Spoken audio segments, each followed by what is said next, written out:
Look, I feel like us talking about this is just, we're just kicking the hornet's nest, if you will. But we were a part of the Helldivers community, and I still like to believe we're still part of the Helldivers community. With that being said, though, I wanted to give you my complete thoughts today on everything that's taken place with Helldivers, because I see the developers and Arrowhead getting a ton of crap online. I don't know, man. It just doesn't sit right with me. Therefore, but I also understand the frustration. So just wanted to lay everything out, and we're actually going to start by reading this article right here.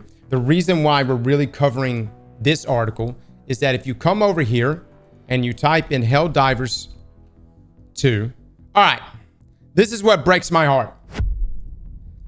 As great of a game as Helldivers was to us throughout the month of February and March, I know at the time its reviews were way higher than this. It is now dipped into mostly negative, and it's taken the all review score down to mix now, which is not where the game should be sitting, by the way. This is a great, fundamentally, it is a great game. This is all because of the blow up over the past day. And it's kind of incredible that the Helldivers 2 community can come together like this and sync the reviews this damn hard. I think before we get into the reviews, we need context on this, okay? And that's why we're reading Paul's article. Arrowhead tells Helldivers 2 players to change reviews to negative over PSN linking. The Helldivers 2 community is in a full-on meltdown over Sony's new demand that all PC players must link their Steam accounts to a PlayStation Network account in order to be able to keep playing starting in a month. Now, it's becoming more and more clear just how much Helldivers 2 developer Arrowhead is upset about this decision, and they're not really even hiding it. Helldivers 2 community manager Spitz drew fire yesterday for seemingly snapping at a player over the issue, saying they should just change the review to negative and move on. But now, while Spitz is walking back his attitude, he's maintaining he was being serious. You really should change your review to negative on Steam if you want to send a message to Sony. Here's Spitz. I want people to make their displeasure known in a place where it might actually make a difference. Steam reviews and refund requests will do that. Angry posting in the Discord won't. I'm not happy about this decision either. Then later, my suggestion to people to change the reviews to negative was completely genuine. People are emotional, and rightfully so. Many of them won't be able to play the game anymore. It sucks. This echoes similar, though less explicit sentiments from CEO John Pilistad, who has been posting about the flood of negative Steam reviews, which have now changed the game's score to mixed, saying he is bummed about it, but he understands why people are doing it. Yeah, this is where I first saw it. So it was originally on mostly positive. And this is from Pilistad here. Ouch, right in the review score. Well, I guess it's warranted. Sorry everyone for how this all transpired. I hope we will make it up and regain the trust by providing a continued great game experience. I just want to make great games. He goes on to say they will use the only lever they have, which is making a great game. As he makes it clear again, this entire thing is Sony's decision. This morning, Sony is drawing fire for changing wording in its PSN linking page from saying that it was optional to saying that some PlayStation games may require you to sign in and link to an account for PlayStation Network. It was quite literally changed within the last 24 hours. Wow. Sony, this is from the Helldivers 2 media Twitter account. Sony got caught changing their own words. Accounts were optional like the first picture. Sony comes in and says it's required today and changes the wording on the PSN PC games. Oh, that's crazy. Straight up goes from PSN is optional when playing PlayStation games on PC to some PlayStation games may require you to sign in. Players and observers are still split about the issue, with some saying this is no big deal and players have to make accounts for places like Ubisoft or EA or Microsoft to play games all the time. The larger issue is that players in dozens of countries without PlayStation Network may no longer be able to play the game going forward despite already paying for it because this requirement was delayed from the launch and they were allowed to purchase it regardless. Even Arrowhead doesn't seem to know what exactly is going to happen to these players as Sony hasn't told them. But as Spitz says, they too are assuming they won't be able to play. The requirement itself is debatable. The way Sony has rolled this out and communicated this is clearly a mess and has resulted in close to open warfare game developer, which has produced one of their biggest hits in years. We'll see if Sony relents or if this really is going to happen. But for many, the damage is done. Dude, you do not see this often.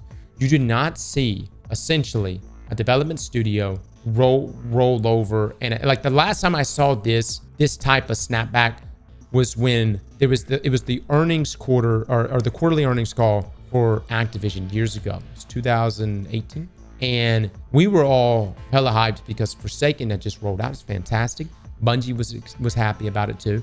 and there was a huge lineup of content. So you would think that Activision would come in and say, this has been great. We've been enjoying Forsaken, and essentially, you know, going forward, we're looking forward to the content that Bungie's going to be able to produce. We got the exact opposite. What they actually did was they came out and said, the reason why we've missed on certain numbers is, well, Forsaken is underperforming. And maybe Forsaken did underperform, or maybe Activision had astronomical numbers. Who knows who the bad guy is? All I'm saying is, like, all Bungie wanted right then was a spark to get out of that relationship, and they got it. That was the spark that the entire studio needed. And within the day, Luke Smith had made a comment on Twitter about the entire Activision comments.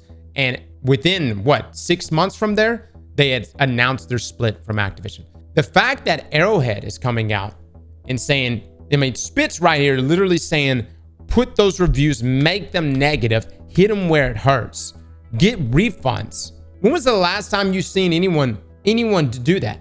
I've never seen a developer go against their publisher in such a way.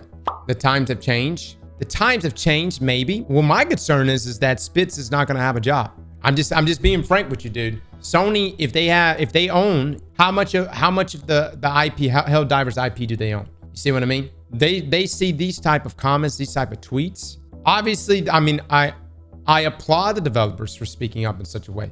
I just wonder, like, how much control Sony has in this situation.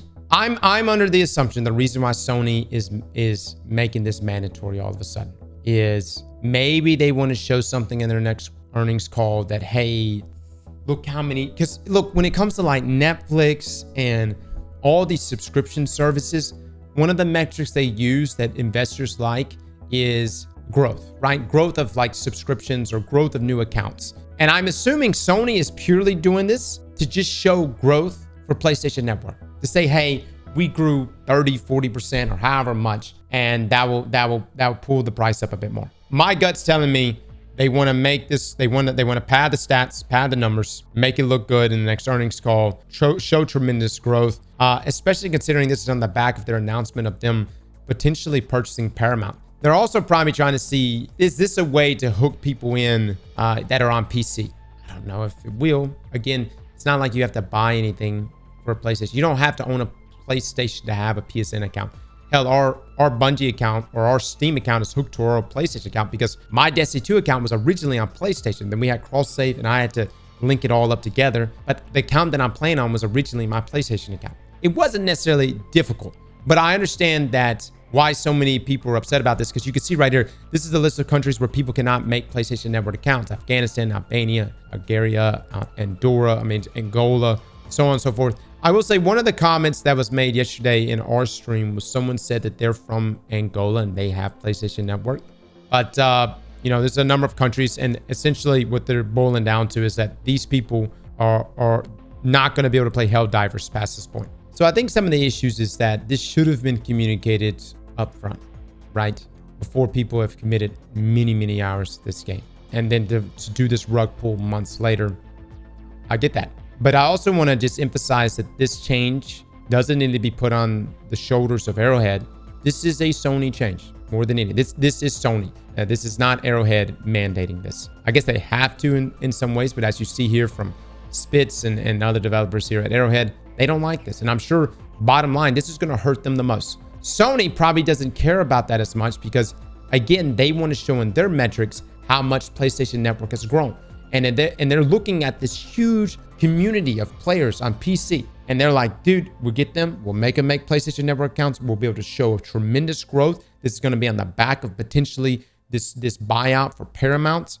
It's going to look great for the next quarterly earnings call. But to my Helldivers community, I guess just listen to Arrowhead. If you want to take time out of your day and go drop a negative comment or a negative review on Helldivers and in hopes that this may make a change, maybe it will. We'll just have to see. You know, I hate that developers are in situations like this with their publishers. At the same time, could they buy the rights to Helldivers and, you know, just go independent? It's a bold move, but we've seen it done in the past. It's essentially them pulling a Bungie. That's when you buy yourself out and then you call Xbox and Microsoft and say, hey, you want Helldivers? Wouldn't that be a twist of events? Slap that like button like your mama told you right.